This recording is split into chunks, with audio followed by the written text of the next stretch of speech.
Reporter breaking. നിയമസഭാ തെരഞ്ഞെടുപ്പിൽ പാലക്കാട് രാഹുൽ മാങ്കൂട്ടത്തിന് പകരം സർപ്രൈസ് സ്ഥാനാർത്ഥി വരും. ലൈംഗികാതിക്രമ പരാതികളുടെ പശ്ചാത്തലത്തിലാണ് കോൺഗ്രസ് തീരുമാനം. മാങ്കൂട്ടത്തിൽ മത്സരിച്ചാൽ ഇനിയും ആരോപണങ്ങൾ വരുമെന്നതാണ് പാർട്ടിയുടെ നിലപാട്. മണ്ഡലത്തിൽ സർപ്രൈസ് സ്ഥാനാർത്ഥി ഇറക്കി വിവാദം മറികടക്കാനാണ് തീരുമാനം. വനിതാ സ്ഥാനാർത്ഥിയെ പാലക്കാട് ഇറക്കണമെന്നും അഭിപ്രായമുണ്ട്. റോഷിപാൽ വിവരങ്ങൾ നൽകും. റോഷിപാൽ, സർപ്രൈസ് സ്ഥാനാർത്ഥി എന്ന് പറയുമ്പോൾ ആരാകുമെന്നിപ്പോൾ ചോദിക്കുന്നതിൽ അർത്ഥമില്ല. പക്ഷേ എന്തെങ്കിലും സൂചനകളുണ്ടോ റോഷിപാൽ? സ്മൃതി, പാലക്കാട് നിയമസഭാ മണ്ഡലത്തിൽ ഈ വരുന്ന നിയമസഭാ തെരഞ്ഞെടുപ്പിൽ സർപ്രൈസ് സ്ഥാനാർത്ഥി തന്നെ ഉണ്ടാകും. അത് ആരാണെന്നുള്ള സൂചന പോലും നൽകാൻ കോൺഗ്രസ് നേതാക്കൾ തയ്യാറല്ല. കാരണം രാഹുൽ മാങ്കൂട്ടത്തിനെ ഇനി പാലക്കാട്ട് മത്സരിപ്പിക്കില്ല. രാഹുൽ മാങ്കൂട്ടത്തിൽ മാത്രവുമല്ല, പാർട്ടിക്ക് പുറത്തുകൂടിയാണ്. രാഹുൽ മാങ്കൂട്ടത്തിന് പകരം, അല്ലെങ്കിൽ രാഹുൽ മാങ്കൂട്ടത്തിൽ അന്നുണ്ടാക്കിയ ആ വിവാദങ്ങൾ മറികടക്കാനുള്ള മാർഗം മികച്ച ഒരു സ്ഥാനാർത്ഥിയെ രംഗത്തിറക്കുക എന്നത് തന്നെയാണ്. വനിതാ സ്ഥാനാർത്ഥിയെ രംഗത്തിറക്കണമെന്ന അഭിപ്രായം കോൺഗ്രസിൽ തന്നെ പല കോണുകളിലും ഉയരുന്നുണ്ട്.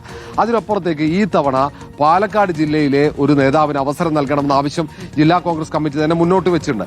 എല്ലാം പരിഗണിച്ച് ഏറ്റവും മികച്ച സ്ഥാനാർത്ഥിയെ പാലക്കാട് മത്സരിപ്പിക്കാനുള്ള നീക്കമാണ് കോൺഗ്രസിന്റെ ഭാഗത്ത്. ഈ തവണ നമുക്കറിയാം, കോൺഗ്രസ് എടുത്ത തീരുമാനം ജനുവരി അവസാനത്തോടെ സ്ഥാനാർത്ഥികളെ കണ്ടെത്തുക എന്നുള്ളത് തന്നെയാണ്. സിറ്റിംഗ് സീറ്റിൽ ആദ്യഘട്ടത്തിൽ തന്നെ, ആദ്യ ആഴ്ചയിൽ തന്നെ സ്ഥാനാർത്ഥികളെ നിശ്ചയിക്കും. അങ്ങനെയെങ്കിൽ ആദ്യം ഇറങ്ങുന്ന രൂപപ്പെടുന്ന സ്ഥാനാർത്ഥി സാധ്യതാ പട്ടികയിൽ ഇടം പിടിക്കുന്നതിൽ പാലക്കാട് സ്ഥാനാർത്ഥി ഉണ്ടാകും. പക്ഷേ അത് സർപ്രൈസ് സ്ഥാനാർത്ഥിയായിരിക്കുമെന്ന് നേതൃത്വം പറയുന്നുണ്ട്. അതൊരു പക്ഷേ പുതുമുഖമായിരിക്കാം, അല്ലെങ്കിൽ സാംസ്കാരിക സിനിമാ മേഖലയിലെ പൊതുസ്വീകാര്യതയുള്ള ഏതെങ്കിലും വ്യക്തിയായിരിക്കാം, അതല്ലെങ്കിൽ ഏറ്റവും മുതിർന്ന ഒരു കോൺഗ്രസ് നേതാവായിരിക്കാം.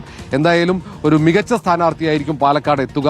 രാഹുൽ മാങ്കൂട്ടത്തിനെതിരെ വരുന്ന ലൈംഗിക ആരോപണങ്ങൾ, കേസുകൾ, ഇതൊക്കെ ഉണ്ടാക്കുന്ന വിവാദങ്ങൾ എല്ലാം മറികടക്കാൻ കഴിയുള്ള ഒരു നേതാവിനെ പാലക്കാട്ട് ഇറക്കി മണ്ഡലം നിലനിർത്തുക എന്നൊരു തീരുമാനം തന്നെയാണ് കോൺഗ്രസ് നേതൃത്വം എടുത്തിരിക്കുന്നത്. അതിന്റെ ഭാഗമായി തന്നെയാണ് രാഹുൽ മാങ്കൂട്ടത്തിന് ഈ തവണ അവസരം നൽകേണ്ടതില്ലെന്ന് തീരുമാനമെടുത്തത്.